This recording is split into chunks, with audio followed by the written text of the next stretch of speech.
Ya, turn sharing. Oke, thank you Pak Arif. Ya, ma'am.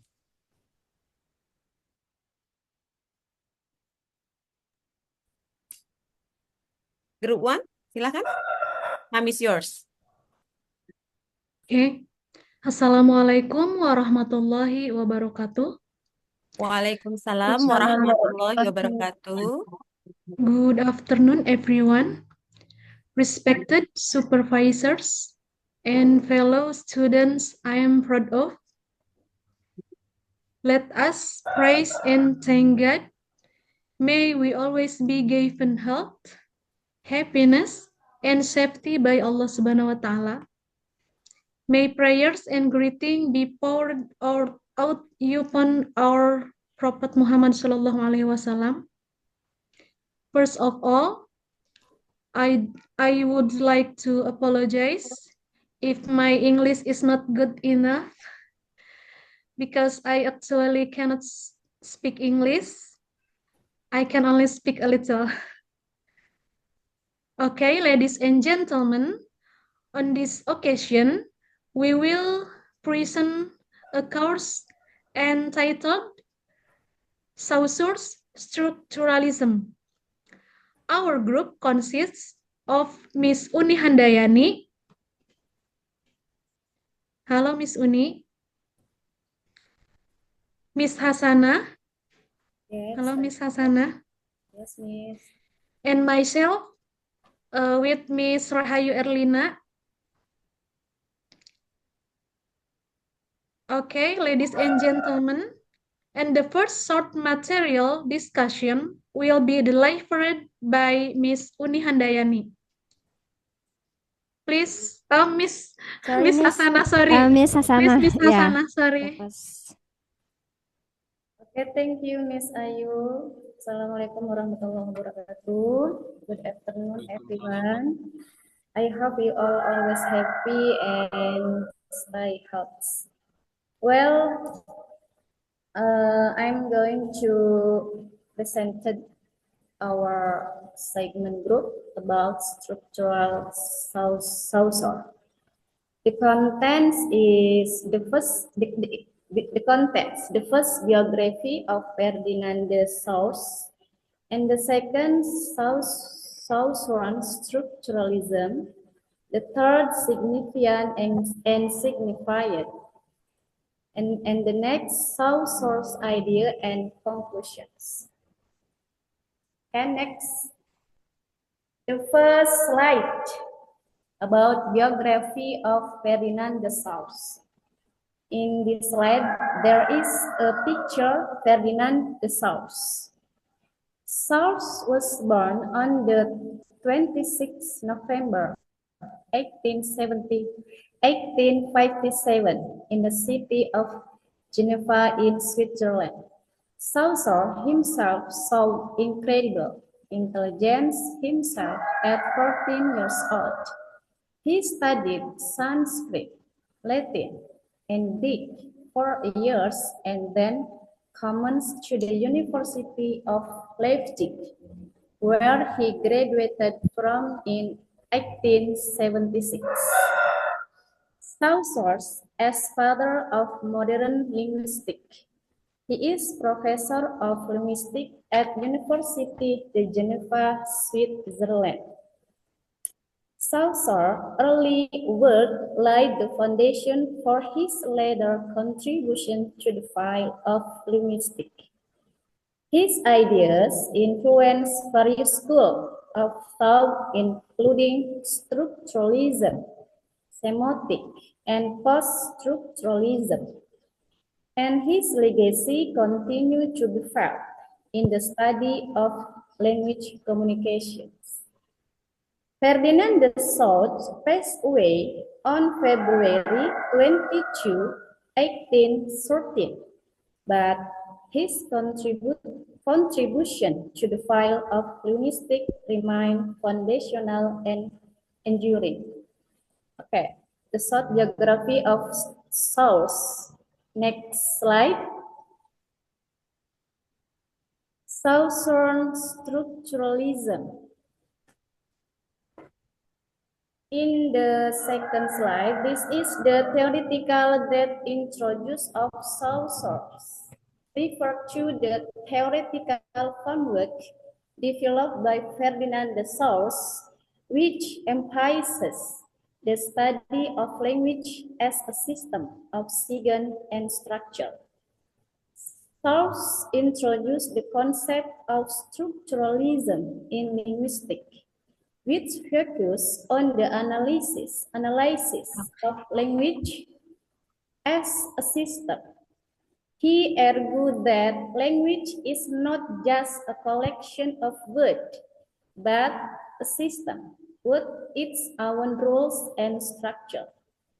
His idea revolved around the concept that language is a system of sites, where each sign comprises two components, the signifier and the signifier. Okay, for the next material about the signifier and the signified will be explained by my partner, Miss Uni. Okay, this time is yours, Miss. Please. Thank you, Miss Hasana. Now I will explain about the significant and signify. Significant and signify is the concept about the signs learned as a system of signs, and its meaning that determined by social convention. Signifier is the form, and is the meaning of the signifier is the form of the word or phrase as we perceive it, like sound, written, or word. And signified, it is the concept or idea that the signifier represent. Like the example, signifier is house, and signified is it that the meaning of the house, which is the resident buildings, like this. And the next, move on the next slide, please. Okay. Saussure ideas. This is Saussure ideas have three idea, and the first is long and parallel concepts, and number second is syntagmatic and paradigmatic relation in language, and number three is synchronic and diachronic research. Okay, for number one, long and the parallel concept. Role and the parallel concept is long is the underlying system of language, the rules and convention share. If the parallel is the individual use of language or speech. And for the example, long and parallels, if the long is grammar, like English language is system that has rule and structure. That the parallel, this example is like hello, how are you, or spoken by someone as the examples, like this. And syntagmatic and paradigmatic. Syntagmatic is relative, sorry, miss, napas dulu. Syntagmatic relation is type of semantic relation between words that in the same sentence or text. And paradigmatic is it that relation is a different type of semantic relation between words that can substitute with the another word in the same category. And synchronic, diachronic.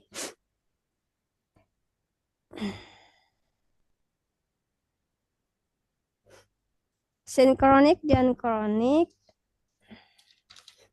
Synchronic is it that analysis focus on language specific point in the time, and while diachronic is it that analysis examines language exchange and evolution over times. And the next slide. Conclusions. Maybe can be presented by Miss Ayu. Okay, thank you, Miss Uni and Miss Hasana, for the short material that has been delivered. Okay, conclusion. Ferdinand de Saussure, a Swiss linguist, is often credited as one of the founding figures of structuralism. Saussure proposed that the meaning of signs is determined by their relationship to other signs within the language system. This means that language operates through a system of differences.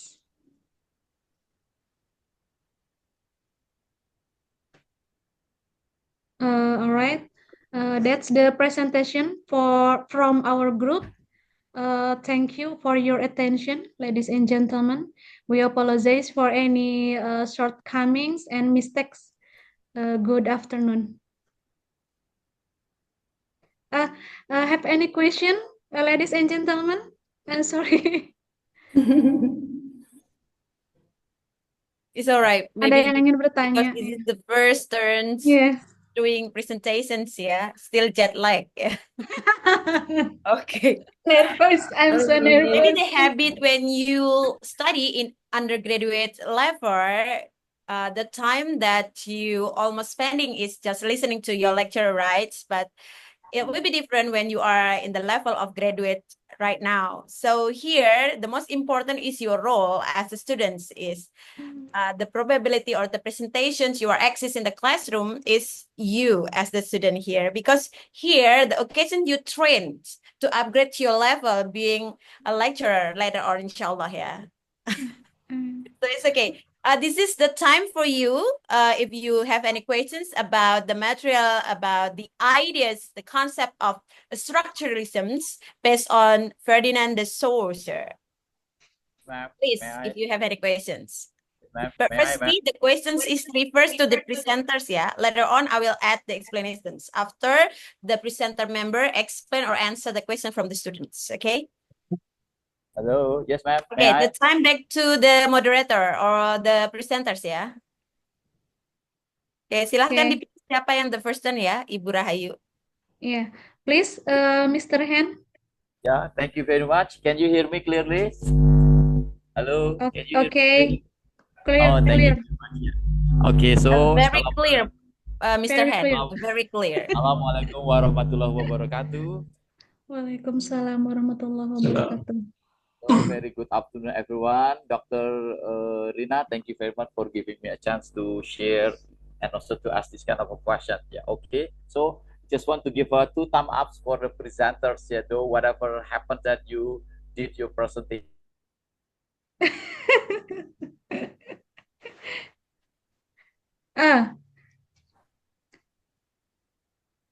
We cannot hear your voice, Your Mr. Han. Your voice is Hello? lost, Mr. Han. Hello, hello. Your Can you- voice. It's okay, it's okay. Hello. Yes, yes. Yeah, okay. Yeah, it seems Okay. that I just want to highlight your presentation. They're talking about the theory of structuralism by Ferdinand Saussure. Yeah, I have no idea how to pronounce. Is it Saussure or Saussure? Yeah, perhaps Dr. Rina will be correcting about this one. Yeah, it seems this theory is so complicated, right? Dealing with structure and dealing with the signs, whatever it is, that the pattern, something that you have to remember. Now my question here is very simple here. Yeah. Okay, how can this theory, social structuralism, be applied into language learning at a lower level? Let me repeat. How can this theory, social structuralism, be applied into language learning at lower levels for young learners like our children? Thank you very much, Doctor. Thank you, Ayu. Yeah. Okay. Thank you, Mr. Han, for your question. Maybe please, Miss Hasana or Miss Uni, for give the answers. Miss Uni or Miss Hasana, please. Okay. For the question of Mr. Han, he is question how can Saussure structuralism be applied in language learning at lower levels? Okay, I try to asking your question, Mr. Han. By applying social structuralism to language learning at lower levels, educators can help learners develop a deeper understanding of language and improve their language skill.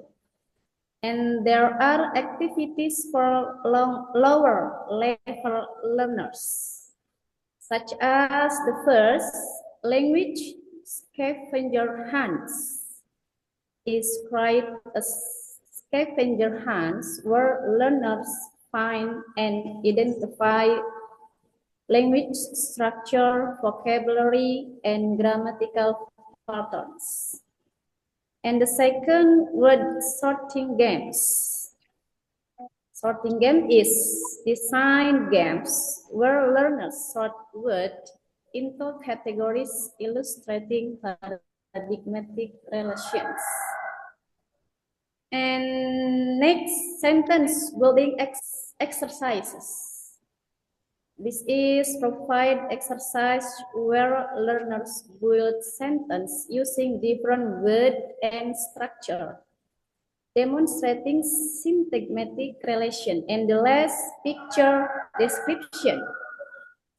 As learners to describe picture, focus on vocabulary and language structure.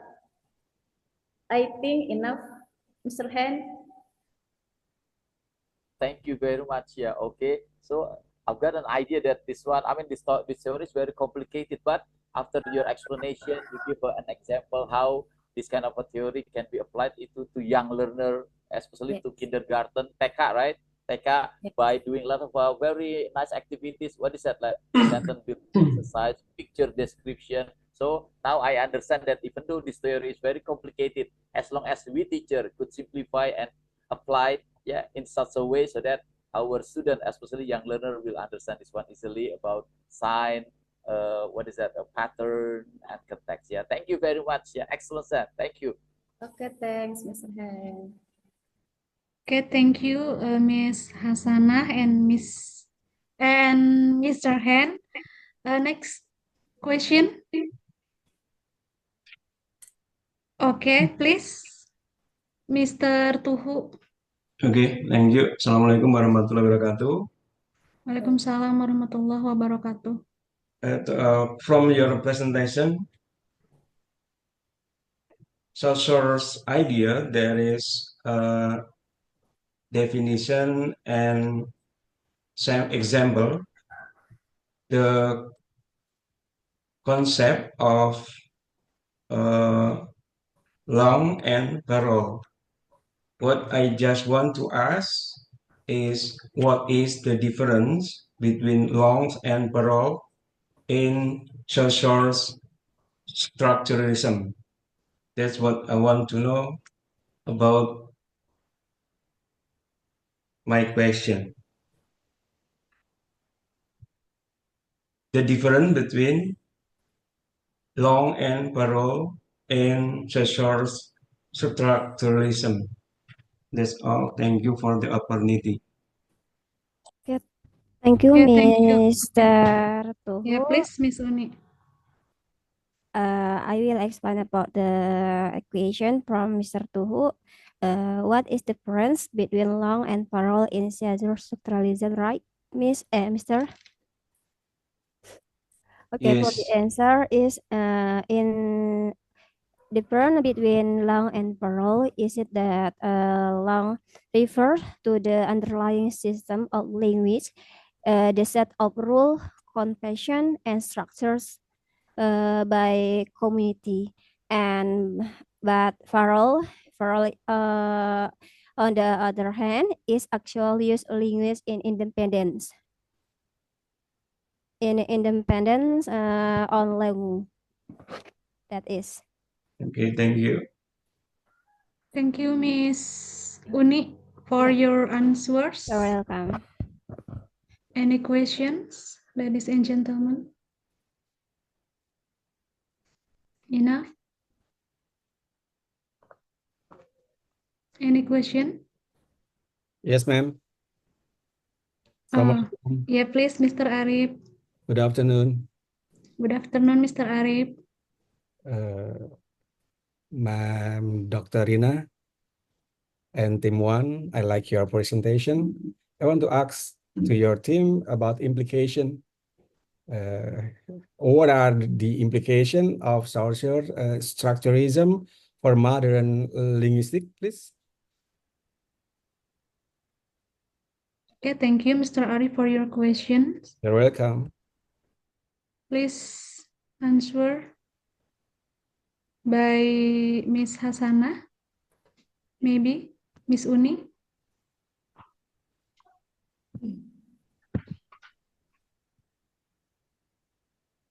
The question of Mr. Arif. What is different between longs and parole in social structuralism, modern linguistic?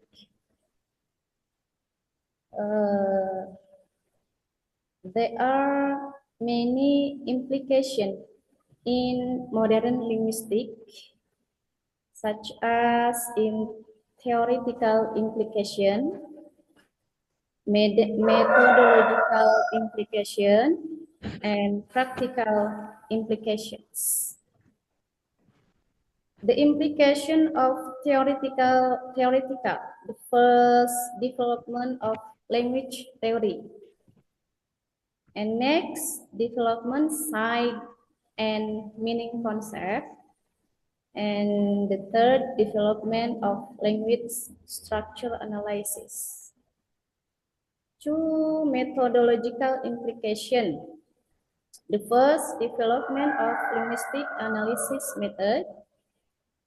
And next, development of data analysis technique and development of linguistic research. Practical implication. The first, development of language learning.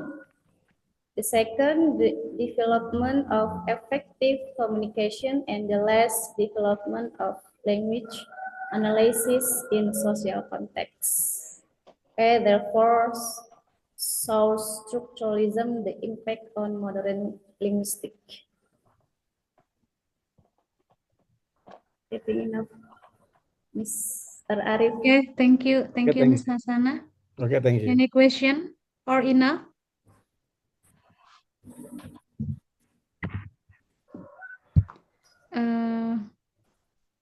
Okay, thank you for all questions.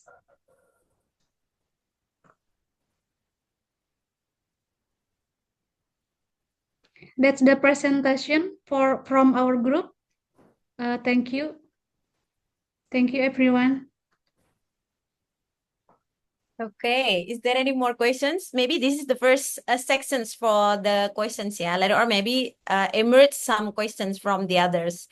Okay, firstly, I'd like to respond for the first questions from Mr. Hans regarding about how do we apply this kind of theoretical frameworks of Ferdinand de Saussure into language learning, yeah, or language teaching, right? That is the first questions, particularly on the young learner level. Is that right? Okay, I really appreciate for the answer from Mbak Hasanah, yeah, right? You responded that, oh, of course, we can apply Ferdinand de Saussure and about his theoretical regarding about linguistic in the term of structuralisms, yeah, where we are going to teach the material to young learners. And I agree to your answers. Oh, of course, certainly we can apply it, particularly in, for example, we analyze it in the context of, for example, signifier and signified, right? Is that your answer? For example, we are going to apply signifier and signified, right? Where we have to teach about the sounds, the concept, right? Particularly on the words, because Ferdinand de Saussure here focus on the structure of the language, right? That's why he's theoretical regarding or focus on the structuralism. For example, the signifier. To make you clearer, I have already made the summary for Ferdinand de Saussure's theories. Yeah, let me share the screen first.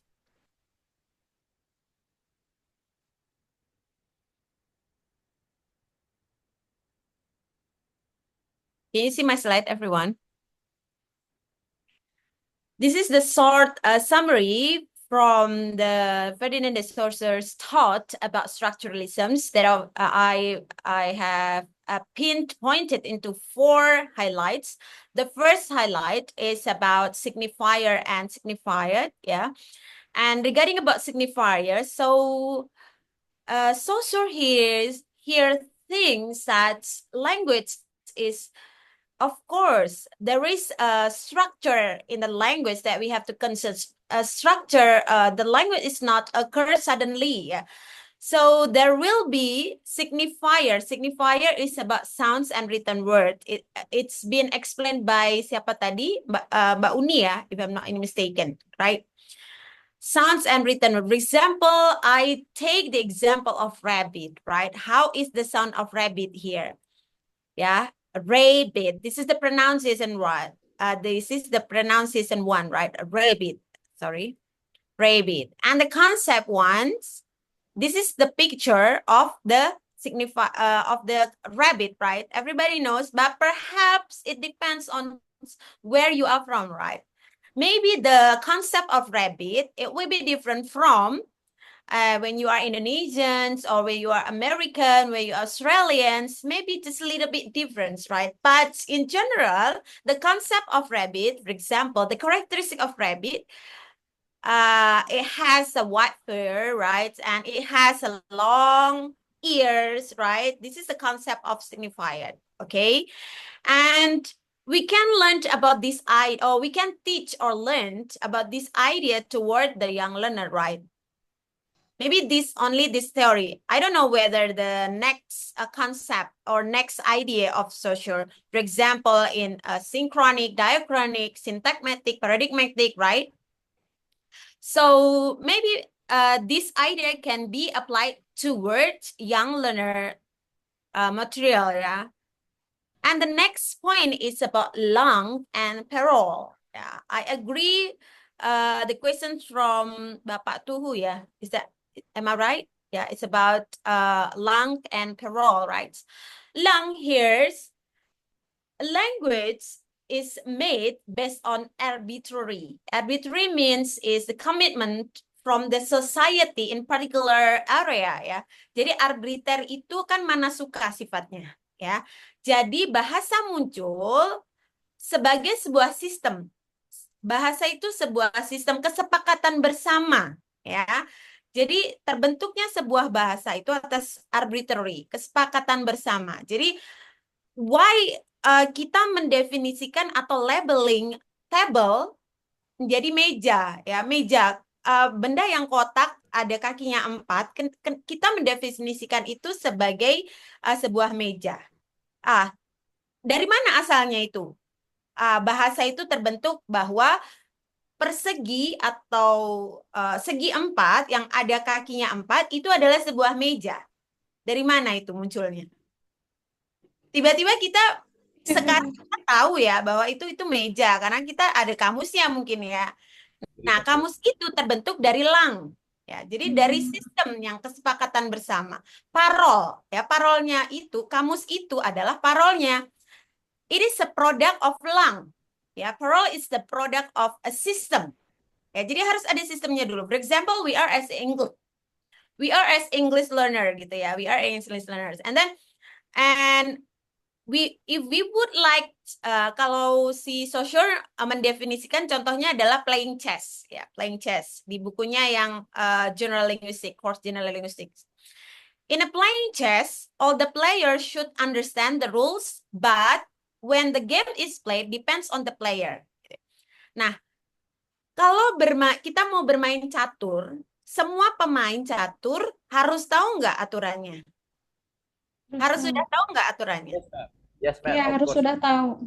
Harus tahu kan? Nah, kalau nggak ya nggak bisa kan? Bahasa itu dikomunikasikan, digunakan tuh nggak bisa. Jadi harus tahu dulu aturannya. Bahwa bahasa itu memang ada sistemnya. Kemudian, produksi dari bahasa diumpamakan sebagai a chess, a player. Apakah nanti mainnya akan sama? Walaupun sama-sama sudah tahu aturannya, tapi nanti hasilnya apakah sama nggak? langkah-langkahnya. Nah, itu akan berbeda karena ya sistemnya kita punya, tapi produksinya akan berbeda gitu kan. Tergantung dari kognitif masing-masing si individualnya itu kan. Nah, karena memang kita diciptakan dengan kognitif yang beragam kan. Nah, tetapi bahasa itu was created by the system that's called as lang. Nah, paralelnya itulah kita menggunakan bahasa itu diproduksi oleh kita sebagai speaker, user of that language.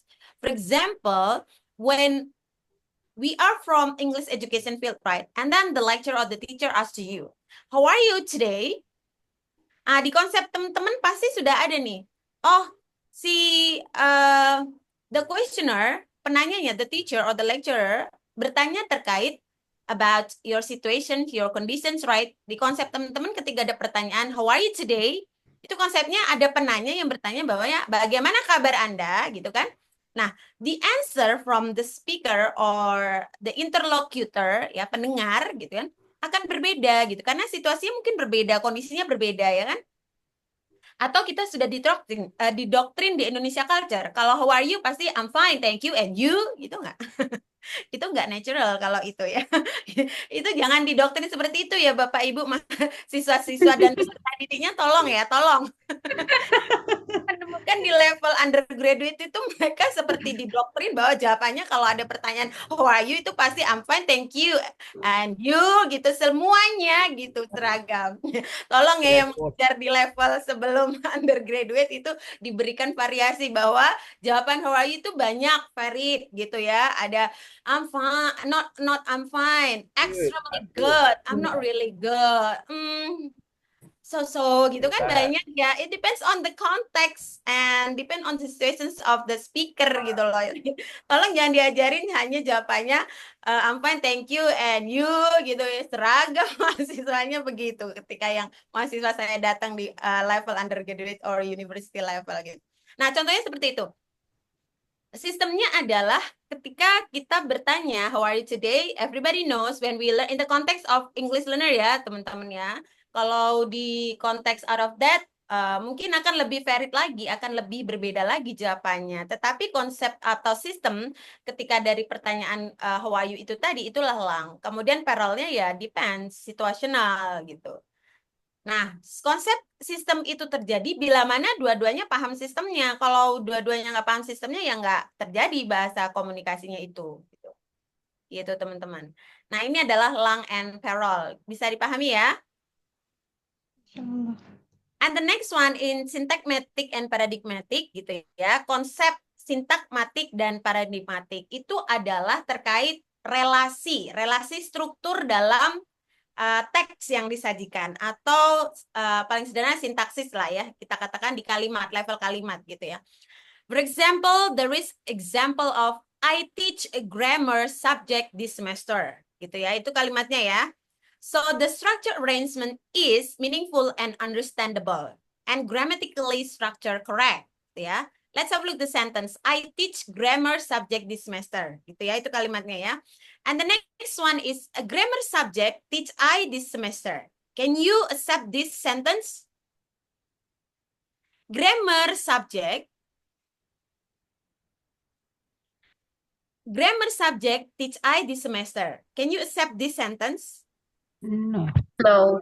No. Because it's not meaningful. It's meaningless. How can a grammar subject teach me? Gitu. It's illogically right. Gitu ya. Yeah. This is the syntagmatic linear relation. Jadi ketika kita merubah posisi struktur di dalam sebuah sintaksis gitu kan. Nah, kalau dia tidak ada meaningnya ya tidak bisa. Artinya hubungan relasinya itu tidak bermakna. Jadi tidak bisa. Itu sintakmatik ya, linear. Kemudian regarding about paradigmatic is substitutive relations with the same category structure. Substitutif berarti kita bisa ganti strukturnya itu dan masih meaningful. For example, right? I bought a new car last month. Ini POV ya teman-teman, not real ya. Kalau yang atas real. I teach grammar really. Kalau ini POV. Maybe praying. I bought a new car last month gitu ya. Kemudian I would like to substitute the noun one, right? I bought a new house, ya. A new car is substituted into a new house, gitu kan? Nah, it is still meaningful, right? And it is still accepted, grammatically correct, ya. Nah, grammatically correct dan meaningnya juga bisa. Itu namanya substitutive relations in the context of paradigmatic. Ketika kita rubah atau kita ganti struktur yang ada di dalamnya, part of speech-nya dalam sentence ini, ya, ini noun dan diganti dengan noun juga, itu masih acceptable. Nah, itu masih berterima gitu, teman-teman. Tapi kalau kita rubah seperti ini, I bought beautiful last month, itu berterima tidak? Acceptable tidak? No, karena kita rubah noun-nya menjadi adjective dan juga illogical ya, logical meaning gitu, nggak rasional, nggak berterima. Nah, ini adalah relasi dari paradigmatik. Nah, ini kalau ini yang learner belum tentu bisa menerima ini gitu kan ya. Sama dengan yang lang dan parol tadi gitu. Nah, ini belum bisa mungkin kurang pas kalau kita aplikasikan ke dalam yang learner level gitu. Nah, ini mungkin ke senior high school masih diterima, junior high school masih berterima. Nah, ini adalah relasi dari sintakmatik dan paradigmatik. Begitu ya, teman-teman. Bisa dipahami semuanya? Yes, Miss. Kemudian yang terakhir adalah synchronic and diachronic. Synchronic and diachronic approach. Ya. Nah, ini adalah sebuah pendekatan yang dipikirkan oleh Saussure. Oh, berarti kalau kita akan conduct a research, would like to do a research regarding about language, so we can do two kinds of approaches. The first one is synchronic approach, and the second one is diachronic approach. Firstly, from the synchronic approach, it's regarding about given time, existence time toward the language itself. Gitu. Jadi kita meneliti bahasa itu dari current time, di masa ini ya, di masa ini kita tidak mengkaitkan dengan past time. Kalau past time itu masuk ke kategori diachronic approach. For example, cancel culture, gitu ya, cancel culture. Nah, idiom, frase dari cancel culture, kalau kita mau menggunakan pendekatan sinkronik, berarti kita menganalisisnya hanya term ini digunakan pada saat ini difungsikan untuk refers to apa, contohnya seperti apa, terjadi di konteks apa, di situasi apa, ya. Only focus on the current or given time saja, gitu ya, ketika kita menganalisis cancel culture ini, gitu, teman-teman. Nah, meanwhile, when we are going to apply diachronic approach, so we have to consider or do investigations and relating to the past time. Ya, for example, cancel culture ini dilihat dari bahasa ini terjadi muncul di era apa sih? Kapan sih munculnya idiom dari cancel culture ini? Dan waktu itu digunakan apa di tahun itu gitu kan? Sehingga sekarang bisa merebak istilah yang namanya cancel culture. Nah, itu menggunakan pendekatan diachronic approach gitu, teman-teman. Jadi ini sebuah pendekatan penelitian bahasa dalam dua perspektif pendekatan. Apakah kalau perspektifnya hanya konsentrasi bahasa yang dianalisis pada era sekarang dan digunakan apa, fungsinya apa, tujuan apa, dalam konteks apa, situasi apa, berarti menggunakan pendekatan sinkronik. Kalau misalnya melakukan penelusuran dilihat dari perspektif historical, maka menggunakan diachronic approach. Gitu, teman-teman. And then I'd like to relate with the questions of Bapak Hen, Mr. Hen tadi ya. Which one do you prefer? I call you Bapak atau Mr.? Mister. Ya, Mr. ya, kamu Mr. ya. Mister. Oke. Mr. Hen gitu ya. Pak Hen will be much friendly, I think. Oke. Oh, Pak Hen ya. Indonesian banget gitu kan Pak Hen. Oke, I like Thank it. you. Opa lah, opa. Oh, jangan salah loh ya. Opa sama opung sama opa, yang mana nih? Opa Korea. Opa. Oke, Call ya him Pak Hen abang. ya. Regarding the questions about Pak Hen, maybe Pak Hen will Pak Hen is interested on conducting a research. Nah, dari pemikiran teori Saussure ini pengen melakukan sebuah penelitian gitu ya. Nah, betul banget tadi kalau misalnya kita melakukan penelitian, kita juga harus consider who's the research subject, who's the participant, who's respondents. what is the material, and then what is the level, and what is the skill that you are going to teach to them, gitu kan. Nah, banyak konsiderasi yang harus dipertimbangkan. Nah, levelnya apa? Misalnya ini teorinya dari apa namanya branching of social theoreticals ya. Ada 4 poin ya yang perlu teman-teman highlights di sini ya. Misalnya in the context of signifier, berarti ini cocoknya di level apa nih? KG Low learner ya. Tapi low level. ya, ya.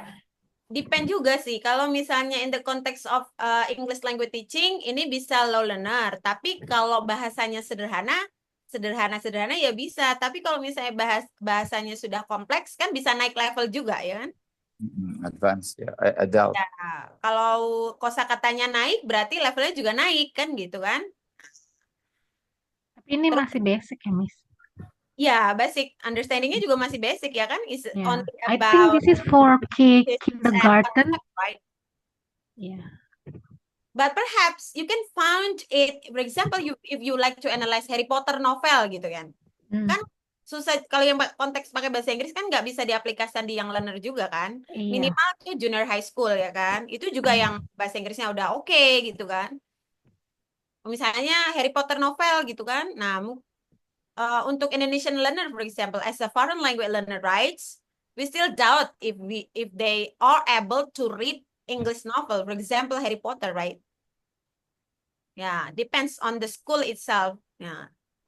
Terus bergantung juga sekolahnya sekolah bilingual atau tidak gitu. Kalau sekolah nggak bilingual juga susah baca Harry Potter yang pakai bahasa Inggris, ya kan teman-teman? Iya.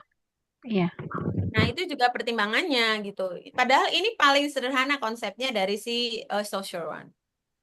Kemudian long and peril, this is more beyond gitu ya. Ini lebih luas lagi gitu kan. Bagaimana merespon si periler gitu ya ketika sistem itu diaplikasikan. Nah, ini juga lebih kompleks gitu. Ini bisa dianalisis misalnya medianya adalah media apa namanya podcast gitu ya. Misalnya dari podcast kan bisa tuh ya the interviewer and interviewee gitu kan. Bagaimana si interviewer melontarkan pertanyaan menggunakan bahasa Inggris dan respon dari interviewee seperti apa? Apakah masuk nggak sistemnya itu misalnya seperti itu ya? Atau di novel gitu misalnya. Lang dan Perolnya bekerja bagaimana gitu kan? Apakah sesuai atau tidak gitu kan? Kemudian sintagmatik and paradigmatik. Nah, berkaitan dengan kalau ini biasanya yang breaking the rule perhaps ya. Kalimatnya kalau kita mau menemukan dari unsur sintagmatik dan paradigmatik gitu kan. Kemudian synchronic and diachronic approach berarti kita bisa menganalisis bahasa melalui 2 pendekatan gitu kan. Nah, ini depends on the researcher. Nah, penelitinya suka yang sinkronik atau yang diakronik gitu. Kalau sinkronik berarti terms yang trending saat ini, itu yang muncul saat ini itu apa gitu. For example, velocity dance. Nah, velocity dance itu yang paling trending ya. Sekarang semua field kayaknya bikin velocity dance ya nggak sih? Tahu nggak velocity? Oh nggak? Iya tahu. Yes, ma'am. Iya tahu. Ya, ma'am, velocity dance Wah, yang di keren TikTok. juga nih semuanya. Velocity itu apa sih? Sekarang tuh definisinya apa? Kenapa seperti menjamur gitu loh? Seolah-olah itu wajib gitu. Kalau even buka puasa ya, wajib ngapalin velocity, right?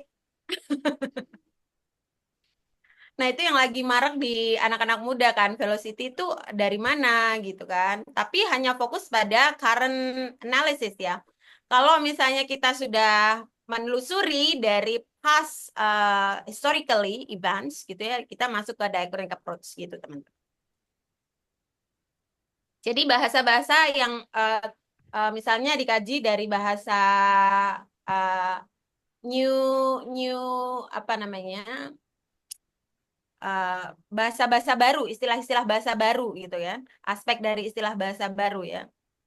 New language ya, new language perspective gitu yang Anda temukan pada objek penelitian atau subjek penelitian yang terjadi di sekarang. Nah, itu pakai perspektif synchronic approach. Nah, kalau pakai bahasa yang lama-lama misalnya teman-teman do di bahasa-bahasa Anglo-Saxon language kalau teman-teman tahu ya di bahasa Shakespeare itulah. Nah, itu menggunakan the correct appropriate sample. Ya, Mbak Atifatur. Yeah, Miss, I just want to make sure about Ya. the signifier. Is Hmm. it focused on the phonograph or the sound or is the letter? It's like a rabbit. Is it the letter like RA or the sounds? The sounds. Actually, the sound. I see. Yeah, the sounds. Yeah. Okay. Where the word has its sound. I just want to show the pronunciations right. Rabbit. How's the sounds rabbit? Yeah. And the written form too, right? Rabbit. And the concept is namanya konsep ya. Konsep berarti ada yang ada di pikiran orang-orang terkait rabbit gitu kan. But the questions only signifier, right? Yeah, the sounds. I want to show you the pronunciations. The rabbit, the sounds rabbit. In the context of English ya. Kalau di kita ya kelinci gitu, konsepnya di benak kita ya kelinci, kemudian kita mentransferkan ke dalam bahasa Inggrisnya adalah rabbit gitu di dalam otak kita as a native of Indonesians gitu. Signifier kita ya kelinci as Indonesians gitu ya.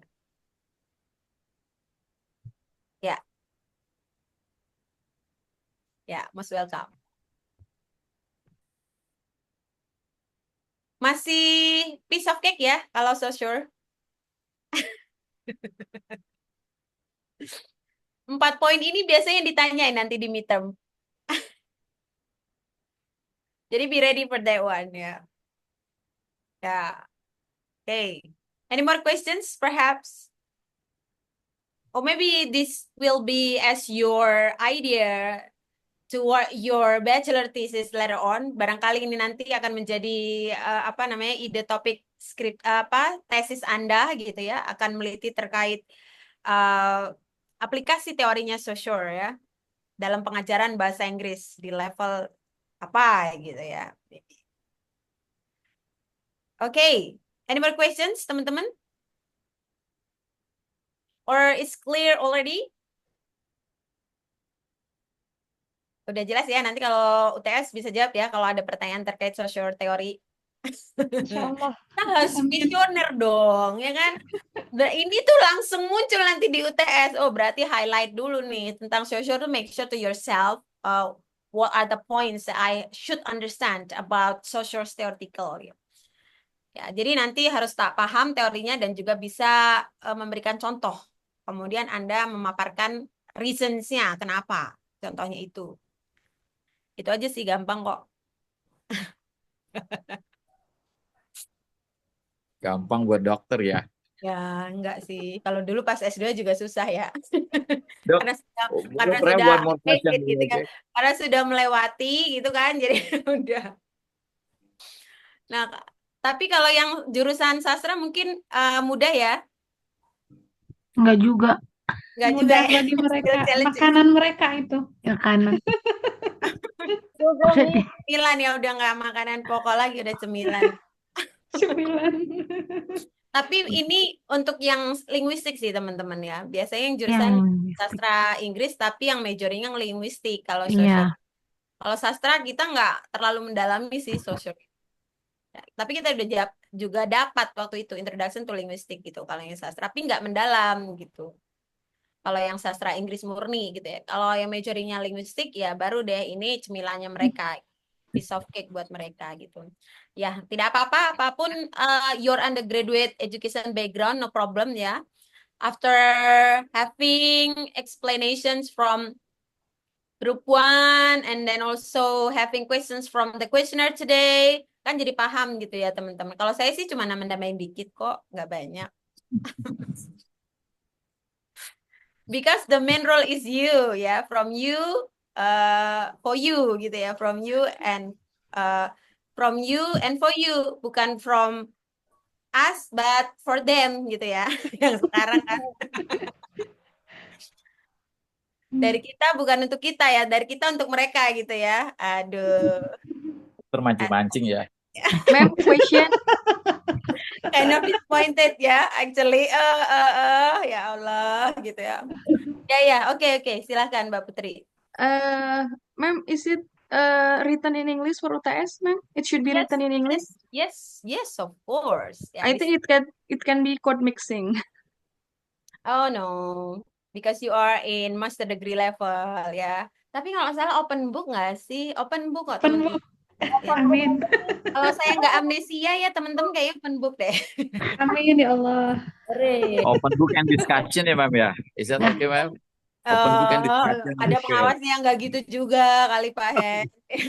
Masih formal, ada formalitasnya dong.